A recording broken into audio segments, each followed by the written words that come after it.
नमस्कार, मैं हूं दिलीप सिन्हा और आप देख रहे हैं फोर्थ पिलर न्यूज चैनल। 9 जुलाई से शुरू होगा आपका स्कूल बचाओ अभियान। स्कूल बंद होने वाले गांवों में जाएंगे आपके कार्यकर्ता। संजय सिंह ने कहा वो उन सभी गांवों में जाएंगे जहां जहां सरकारी स्कूल बंद हो रहे हैं और वहां के लोगों से संवाद करेंगे। स्कूल बंद करने के फैसले से मासूम बच्चों के साथ साथ शिक्षकों का भविष्य भी खतरे में पड़ गया है। सुविधाओं की गुणवत्ता बढ़ाने की जगह स्कूलों को बंद करने में लगी है योगी सरकार। आप बच्चों के भविष्य के साथ खिलवाड़ नहीं होने देंगे। उत्तर प्रदेश में 27,000 सरकारी स्कूलों को बंद किए जाने की योगी सरकार के फैसले से मासूम बच्चों के साथ शिक्षकों का भविष्य भी खतरे में पड़ गया है। आम आदमी पार्टी शिक्षकों और बच्चों के भविष्य से खिलवाड़ नहीं होने देगी और इसलिए स्कूल और बच्चों का भविष्य बचाने के लिए आप स्कूल बचाओ अभियान की शुरुआत करने जा रही है। पार्टी के सभी पदाधिकारी, कार्यकर्ता, सभी फ्रंटल के अध्यक्ष और नेता उन गांवों में जाएंगे, वहां प्रवास करेंगे और गांव के लोगों के साथ संवाद करने का काम करेंगे। साथ ही सभाओं के माध्यम से आप प्रदेश की जनता को जागरूक करके जल्द ही एक बड़ा आंदोलन खड़ा करेगी। होने के कारण वहां के प्रिंसिपल, वहां के टीचर कहां जाएंगे पता नहीं, और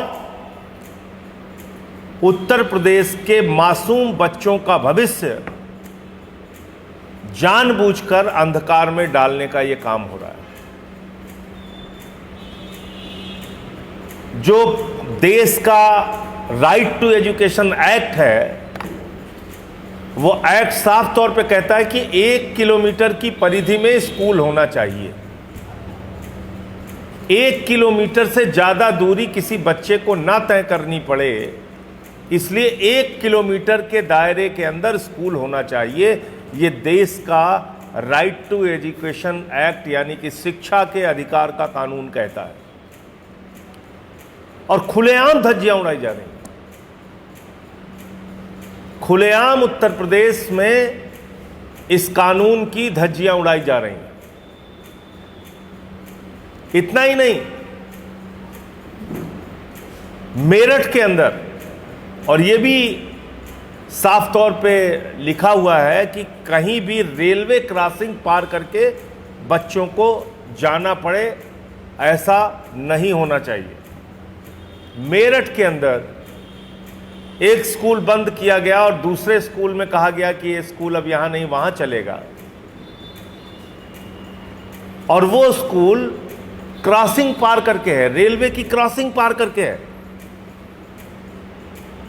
तो आप बच्चों का जीवन भी खतरे में डाल रहे हैं, उनके जीवन के साथ भी खिलवाड़ कर रहे हैं। कल को कोई रेल दुर्घटना उनके साथ हो जाए, कोई दुर्घटना हो जाएगी, कौन जवाब दे? क्या मोदी जी इसका जवाब देंगे? योगी जी जवाब देंगे? कौन इसका जवाब देगा? तो अभी कुछ जनपदों की लिस्ट मेरे पास हाथ में आई है और इसके हिसाब से हम अपने कार्यक्रम बना रहे हैं। कल उत्तर प्रदेश के 72 जिलों में, 3 जिलों में प्रदर्शन नहीं हो पाया, 72 जिलों में आम आदमी पार्टी का जोरदार प्रदर्शन हुआ, जिसमें हमारे नेताओं को घसीटा गया, मारा गया, पीटा गया, लाठियों से पीटा गया, लेकिन वो लड़ते रहे। लखनऊ का दृश्य आप लोगों ने देखा होगा, किस तरह से हमारे नेताओं के साथ बदसलूकी की गई। क्या जुल्म है उनका? क्या जुर्म कर दिया उन्होंने? क्या अपराध कर दिया? ये कि वो बच्चों के स्कूल को बचाने का प्रयास कर रहे हैं, इसलिए आप पुलिसिया बल लगा के उनके साथ मारपीट करेंगे। अभी जो मेरे पास आंकड़ा है उसके हिसाब से स्कूल बचाओ अभियान के तहत हर जिले में मैं स्वयं जाऊंगा और जहां जहां स्कूल बंद हो रहे हैं उन स्कूलों का जाके खुद से दौरा करूंगा, देखूंगा और गांव के लोगों के साथ संवाद करूंगा। एटा में 925 स्कूल बंद हो रहा है, लखनऊ में 445 स्कूल बंद हो रहा है, चित्रकूट में 50, सीतापुर में 208, श्रावस्ती में 44, संभल में 150, अमरोहा में 48, सोनभद्र में 84, बांदा में 106, उन्नाव में 336, मैनपुरी में 315, कासगंज में 40, बुलंदशहर में 200, मऊ में 341, सुल्तानपुर में 444, फतेहपुर में 565, प्रयागराज में 400, चंदौली में 96, मुजफ्फरनगर में 76, मेरठ में 100, बलिया में 26, झांसी में 159, चित्रकूट में 50। ये पूरे आंकड़े हैं जो मेरे पास अब तक आए हैं कि इतने विद्यालय अलग अलग ज़िलों में बंद हो रहे हैं। तो जिन जिलों में, और बहुत सारी जगहों पे स्कूल बंद हो चुके हैं, योजना 27,000 स्कूलों को बंद करने की है और बहुत सारे ज़िलों में सरकारी स्कूल बच्चों के बंद हो चुके हैं। तो स्कूल बचाओ अभियान के तहत आम आदमी पार्टी के सभी जिला पदाधिकारी और कार्यकर्ता, सभी हमारे फ्रंटल के अध्यक्ष और नेता अलग अलग ज़िलों के अंदर जहां सरकारी स्कूल बंद हो रहा है उन गांवों में जाएंगे, उन गांवों में प्रवास करेंगे, उन गांवों के लोगों के साथ संवाद करेंगे और वहां पर सभा करेंगे और हम लोगों को जागरूक करके इसके ऊपर एक बड़ा आंदोलन उत्तर प्रदेश के अंदर खड़ा करेंगे। मैं स्वयं इन ज़िलों में, जिसकी सूची मैंने आपके सामने पढ़ी है, 9 तारीख से 9 जुलाई से इन ज़िलों के अंदर जाऊंगा जिन स्कूलों को बंद किया जा रहा है या बंद कर दिया गया है। उन गांवों में जाके वहां के लोगों के साथ संवाद करूंगा। स्कूल बचाना हमारे लिए सबसे बड़ी प्राथमिकता है। इसके लिए जो भी सज़ा योगी आदित्यनाथ जी की सरकार हमें देना चाहेगी, हम उसको उठाने के लिए तैयार हैं। आम आदमी पार्टी ने हमेशा स्कूल और अस्पताल, 2 चीज़ों को प्राथमिकता पे रखा है। हमारे लिए बच्चों की शिक्षा और लोगों का इलाज, ये सबसे बड़ी प्रायोरिटी है, सबसे प्रमुख मुद्दा है। जो काम हमने दिल्ली के अंदर करके दिखाया, पंजाब में हम कर रहे हैं, हम चाहते हैं उत्तर प्रदेश की भी स्वास्थ्य की व्यवस्था, शिक्षा की व्यवस्था बेहतरीन हो, विश्वस्तरीय हो, किसी को प्राइवेट स्कूल में धक्के ना खाना पड़े और सरकारी स्कूलों को बेहतर बनाया जाए। वहाँ बच्चे बैठ सकें, वहाँ बच्चों को मिड डे मील में अच्छा खाना मिले, वहाँ पंखे का इंतज़ाम हो, कूलर का इंतज़ाम हो, वो जाएं तो उनको लगे कि हाँ हम अपने स्कूल में आए हैं। आज आप कहते हैं 50 की संख्या पूरी नहीं हो रही है, कहीं 20 बच्चे हैं, कहीं 30 बच्चे हैं। आपने सोचा क्यों ये 20 और 30 बच्चे हैं? क्योंकि आप उनको मिड डे मील में नमक रोटी खाने को देते हैं, नमक भात खाने के लिए देते हैं। जो स्कूलों में जाने का एक उत्साह गरीबों के बच्चों का था कि पढ़ाई भी करेंगे और भोजन भी मिलेगा, वो आपने ख़त्म कर दिया उत्तर प्रदेश के अंदर। आप टाट पट्टी पर बैठालते हैं बच्चों को, गर्मियों में वहाँ पे लाइट का इंतज़ाम नहीं है, पंखे कूलर का इंतज़ाम नहीं है। बच्चों को पहले सुविधाएं दीजिए, तब वो सरकारी स्कूलों के प्रति आकर्षित होंगे। आप तो स्कूल बंद करने पे लग गए। तो इसलिए हम लोग स्कूलों को बचाने के लिए पूरा अभियान चलाएंगे। मधुशाला नहीं पाठशाला चाहिए, मधुशाला नहीं पाठशाला चाहिए। स्कूलों को बचाना है, बच्चों का भविष्य बचाना है। ये हमारा पूरा अभियान जो है वो उत्तर प्रदेश के अंदर 9 जुलाई से शुरू हो रहा है। और कल जैसा मैंने आपको बताया कि साथियों ने पूरे उत्तर प्रदेश में ज़बरदस्त विरोध प्रदर्शन किया है 72 ज़िलों के अंदर। 3 ज़िलों में हमारा प्रदर्शन नहीं हो पाया, 72 ज़िलों में कल प्रदर्शन हुआ है। और आगे 9 जुलाई से हर ज़िले के अंदर हमारे फ्रंटल के अध्यक्ष, हमारे प्रांत के अध्यक्ष, हमारे ज़िलों के अध्यक्ष, हमारे प्रांत के पदाधिकारी और प्रभारी ज़िलों के, ये सब विधानसभाओं के अध्यक्ष, ब्लॉक के अध्यक्ष, ये सब इस मुहिम में जुट जाएंगे कि गांव-गांव जाएंगे और लोगों को जागरूक करेंगे जहां पे स्कूल बंद किए गए हैं। मुझे इतनी बात। भारतीय जनता पार्टी की सरकार थी, उस समय राजनाथ सिंह शिक्षा मंत्री थे, आज वर्तमान में रक्षा मंत्री हैं। उनके होते, उन्हीं की सरकार होते हुए क्या कुछ कहना चाहेंगे इस प्रणाली पर? देखिए, मैं फिर दोहरा रहा हूँ इस बात को कि ये जो स्कूल बंद करना पड़ रहा है इनको, पहले भी 26,000 स्कूल उत्तर प्रदेश में बंद हो चुका है, ये आपकी जानकारी के लिए बता दूं। और 4 साल में ये बहुत चौंकाने वाला आंकड़ा है 4 साल में 42 लाख बच्चों ने सरकारी स्कूल की शिक्षा उत्तर प्रदेश में छोड़ी है। 4 साल में 42 लाख बच्चों ने। तो इसका मतलब उत्तर प्रदेश की जो योगी सरकार है, डबल इंजन की जो सरकार है, जिसको मोदी जी कहते हैं डबल इंजन है, ये डबल इंजन पूरी तरीके से फेल हो गया है। आप बच्चों को शिक्षा नहीं दे पा रहे हैं, नौजवानों को रोजगार नहीं दे पा रहे हैं, जो टीचर्स हैं उनके भविष्य पे आपने बहुत बड़ा सवालिया निशान लगा दिया है। शिक्षकों की भर्ती नहीं हुई है। 1,92,000 शिक्षकों की भर्ती का आप ट्वीट करते हैं, फिर डिलीट कर देते हैं।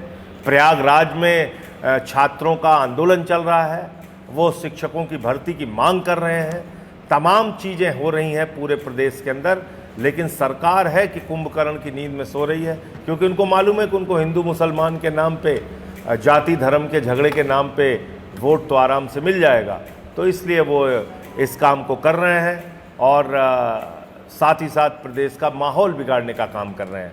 अभी जैसे कांवड़ यात्रा के मार्ग में मैंने फिर देखा कि वहाँ पे कुछ गैर वर्दीधारी पुलिस वाले पैदा हो गए। गैर वर्दीधारी पुलिस वाले, वो अपने आप में एसपी भी हैं, डीआईजी भी हैं, आईजी भी हैं, डीजीपी भी हैं, योगी आदित्यनाथ भी हैं। कई योगी आदित्यनाथ घूम रहे हैं उन इलाकों में। किसी को पकड़ते हैं थप्पड़ मारते हैं, किसी को पकड़ते हैं दुकान चेक करते हैं। इनकी नियुक्ति किसने किया? योगी जी। आपने इनको डीजीपी बनाया उत्तर प्रदेश का, आपने इनको कप्तान बनाया है, आपने इनको डीआईजी आईजी बनाया है, पुलिस के हैं, दरोगा हैं, क्या है ये लोग? कैसे नेम प्लेट चेक करने जा रहे हैं? कैसे ये खुद ही पुलिस बन के पूरे मुजफ्फरनगर और सहारनपुर और पूरे उस इलाके में, कांवड़ यात्रा के इलाके में पूरा हड़कंप मचाए हुए हैं, बवाल कर रहे हैं? क्या छूट आपने इनको दे रखी है? अरे सुप्रीम कोर्ट के आदेश का कुछ महत्व आपके लिए है या नहीं है? माननीय सर्वोच्च न्यायालय ने कहा है कि जाति धर्म पूछने का अधिकार किसी को नहीं है।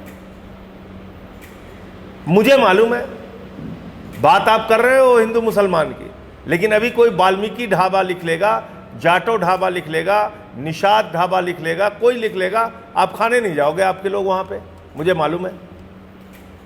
क्योंकि आप लोग 80% हिंदुओं को तो हिंदू ही नहीं मानते हो। अभी तस्वीर देखी गोरखपुर में, द्रौपदी मुर्मू जी जो हमारी देश की महामहिम राष्ट्रपति हैं, उनकी फोटो नीचे है, उसके ऊपर चरणों की फोटो है महामानव की। ये है। तो इसलिए एक मुद्दा ये भी बहुत गंभीर था कि इस प्रकार का जो काम अपने आप पुलिस बन के कुछ लोग अराजक तत्व कर रहे हैं, ये इस पे तत्काल योगी सरकार को रोक लगानी चाहिए।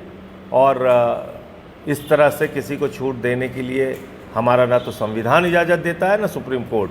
अभी एक घटना और हुई है, यहाँ पर एक व्यापारी ने उस परिवार के शोभित रस्तोगी के परिवार के 3 लोगों ने आत्महत्या की है अपने व्यापार के बर्बाद होने के दुख को लेकर, उसकी तकलीफ़ को लेकर। तो उनके परिवार से भी मैं आज मिलने के लिए जाऊंगा। सर, लखनऊ में आरडी का उल्लंघन करने वाले जिला प्रशासन ने एनओसी रद्द करने के लिए तो नाम भी चर्चित स्कूलों की सूची निदेशालय को दे दी है, और कई नाम है नामी गिरामी है, सैकड़ों बच्चे हैं जिनकी अभी तक उनको एडमिशन नहीं हुआ है। आप इस पर क्या कहें? सरकार ने क्या शिक्षा के क्षेत्र को जिस तरह से हाईजैक कर लिया गया है, शिक्षा माफियाओं ने जो है शिक्षा के क्षेत्र में। सर, एक प्रश्न का कोई राजनेता है क्या? कुछ जवाब दे दीजिएगा। मैं इनकी बातों का जवाब दूँ।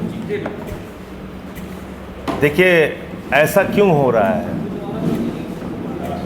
ये इसलिए हो रहा है कि हम शिक्षा के सवाल पे नहीं लड़ते, हम शिक्षा के सवाल पे आवाज नहीं उठाते। अगर आज बीजेपी की सरकार को और मोदी जी को ये डर हो जाए कि उत्तर प्रदेश में 27,000 स्कूल बंद हो रहा है, 1 लाख लोग सड़कों पे आ जाएंगे, मैं ज्यादा नहीं कह रहा हूं, 1 लाख लोग तो आप देखिए किसी सरकार की हिम्मत नहीं होगी स्कूल बंद करने की। तो मैं उन्हीं को जागरूक करने के दिशा में काम कर रहा हूं। जो भी आपने 17 स्कूलों का जिक्र किया, निश्चित रूप से शिक्षा माफिया तो है ही हैं, ये बताने की क्या ज़रूरत है? शिक्षा माफिया है और वो भारतीय जनता पार्टी के नेताओं से जुड़े हुए हैं और भारतीय जनता पार्टी के नेता खुद शिक्षा माफिया हैं।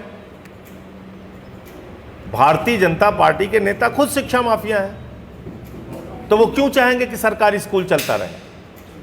वो तो चाहेंगे कि प्राइवेट स्कूल को बढ़ावा मिले और सरकारी स्कूल बंद हो। वही काम हो रहा है। सर आपने अभी एक सवाल और लोगों को भी पूछना। सर दुआ करना पब्लिक बहुत हो गई बाद में